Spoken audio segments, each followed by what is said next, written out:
जैसे बाबा साहब भीमराव अम्बेडकर के संविधान को जो बदलने की बात चल रही है, कुचलने की बात चल रही है, उसे हम पूरी तरह से दूर करें। क्योंकि उनका जो लक्ष्य है कि उनके संविधान के द्वारा ये हर व्यक्ति को जीने का अधिकार मिला, वो अधिकार भी बुंदेलखंड में कहीं ना कहीं छीना जाता है। व्यक्ति काम मांगता है तो मनरेगा में काम नहीं मिल रहा। जीवन जीने का अधिकार है। इमरजेंसी में भर्ती है, लाइट चली जाती तो वो ठीक नहीं होगी। और इसके अलावा सबसे बड़ी जो समस्या है बुंदेलखंड के अंदर कि बुंदेलखंड राज्य जब तक नहीं बनेगा, मैं समझता हूँ कि बुंदेलखंड का कायाकल्प नहीं हो सकता। हम लोगों ने बने और बीडा की वाई लूटे और कोई चीज़ होना नहीं है।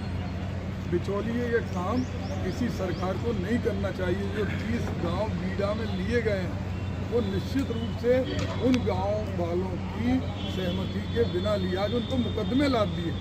और जनता है, ये चुनाव जनता लड़ रही है। जनता ने देखा कि हमारे यहाँ का सांसद 5 साल तक उम्र कैदी नहीं सकता है। 15,000 मकान छोड़ने पर प्रशासन आमादा हुआ तो उनकी आवाज़ संसद में नहीं सुनाई दी। झांसी स्मार्ट सिटी का नाम बदला गया, कोई प्रतिक्रिया नहीं। झांसी की उम्र 15 वर्ष बताई गई। शमशान घाट पर हाउस टैक्स लग गया। आज 2 गांव जो उनने गोद लिए थे, BHEL के पास शर्मा गांव और तालबेग का गांव, उन दोनों गांव में पानी तक नहीं है। 10 लोगों को भी रोजगार नहीं दिया। तो कहते हैं मोदी के नाम पर वोट दो। क्या मोदी जी 2 गाँव का विकास नहीं करा सकते थे? आज क्यों गाँव वाले कहते हैं कि इस गाँव में घुसना का निषेध है? निश्चित रूप से ये नींद जनता तोड़ेगी। जनता चाहती है उनका प्रतिनिधि मालिक नहीं हो, प्रतिनिधि उनका सेवक हो, उनके चरणों का दास हो। 24 घंटे जिसके घर के दरवाजे नहीं खुले उसे जनप्रतिनिधि बनने का कोई हक नहीं है। मेरे पास जंगल है न बाहुबल है, एक बल है जनता का बल। आज उनकी संपत्ति 84 करोड़ बढ़ गई। जनता की जेब में 10 रुपये नहीं है। केवल उसे आटा और चावल देकर पूर्ति नहीं हो सकती। मकान तोड़े जाते हैं, नौकरी से निकाला जाता है। झांसी के अंदर कोई प्रतिक्रिया नहीं। अभी चुनाव के समय में पीने का पानी नहीं मिल रहा। मेडिकल कॉलेज के इमरजेंसी में मरीज तड़प रहे, लेकिन एक बोल नहीं पूछता, बस मोदी के नाम का वोट दे दो।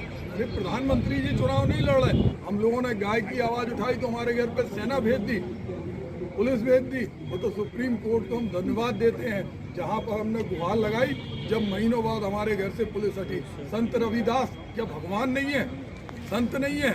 उन संत रविदास जिनके नाम पर देश में जब मोदी आए थे तो उन्होंने निजामुद्दीन के अंदर, तुगलकाबाद के अंदर एक मंदिर बनवाया था। हम उनकी मूर्ति लगवा रहे थे।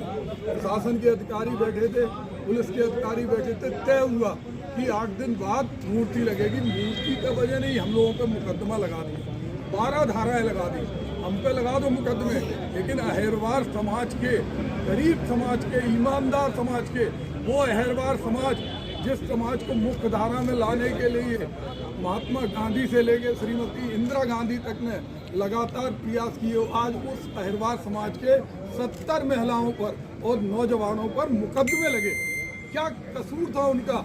हम पे लगाओ मुकदमे, हम लोगों नेताओं पे लगाओ, हमें कोई परवाह नहीं है। हमला और फिर ये हुआ, हमारी रिपोर्ट नहीं लिखी गई, उनकी रिपोर्ट लिखी और 20 धाराएं हम लोगों पे लगा दी। तो हम लोग मुकदमों से डरने वाले नहीं है। जनता के लिए जनता की भावना है। ना बसों से लाई गई भीड़ है, ना पैसे दे करके लाई गई भीड़ है। कुछ लोग पैसे दे करके और बसों से बैठा के लाते हैं, उसमें भी बैठ के लोग नहीं आते। लोग अपने अपने साधनों से, अपने अपने धूप में